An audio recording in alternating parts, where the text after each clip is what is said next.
নমস্কার বন্ধুরা, কেমন আছেন সবাই? মলিনা রান্নাঘরে আপনাদের সবাইকে স্বাগত জানাই। আজকে দেখুন আমি একটা মিষ্টি বানাবো। তার জন্য আম নিয়ে নিয়েছি আর নিয়ে নিয়েছি নারকেলের গুঁড়ো। এটি আপনারা ইজিলি যে কোনো মুদিখানার দোকান থেকে কিনতে পারবেন। তার জন্য সমস্ত আমের খোসাগুলিকে আগে তুলে নিতে হবে।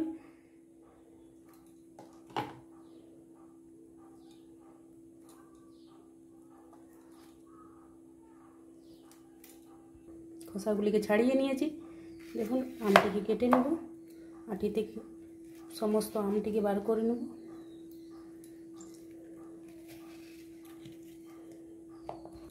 দেখুন আমগুলি পুরো বার করে নিয়েছি কেটে কেটে। এরপর একটি মিহি পেস্ট বানিয়ে নিতে হবে। একটা কড়া বসিয়ে দিয়েছি, তারপরে আমের কাঠটাকে দিয়ে দিয়েছি, দিয়ে ফুটিয়ে নিতে হবে। দেখুন 5 মিনিটের মতো ফুটিয়ে নিয়েছি। তারপরে দিয়ে দেবো গুঁড়ো করা নারকেল। নারকেলের সাথে আমের কাঠটিকে ভালোভাবে মিশিয়ে নিতে হবে। মিশিয়ে নিয়ে দিয়ে দিতে হবে পরিমাণ মতো চিনি। দিয়ে দেবো 1 প্যাকেট 10 টাকা দামের গুঁড়ো দুধ।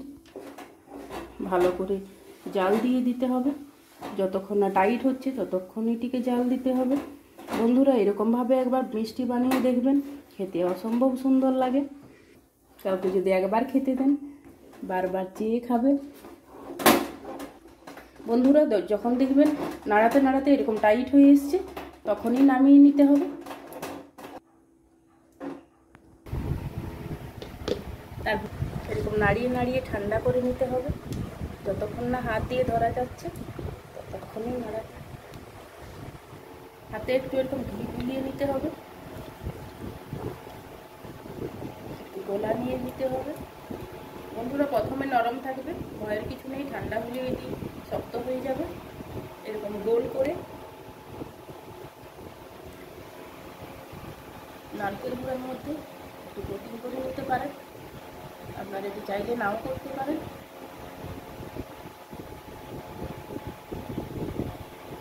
এই দেখুন, এটি আপনারা ফ্রিজে অনেকদিন স্টোর করে রাখতে পারবেন। চলুন সবকটা বানিয়ে নিই। এই দেখুন বন্ধুরা, আমার সমস্ত মিষ্টি বানানো হয়ে গেছে। দেখুন কতটা দেখতে লোভনীয় হয়েছে, খেতেও অসম্ভব সুন্দর হয়। এবার বানিয়ে দেখতে পারেন। ভালো লাগলে আমাকে কমেন্টে জানাবেন। বন্ধুরা, দেখা হচ্ছে নতুন আরেকটি ভিডিওতে। ততক্ষণ ভালো থাকবেন, সুস্থ থাকবেন। Thanks for watching.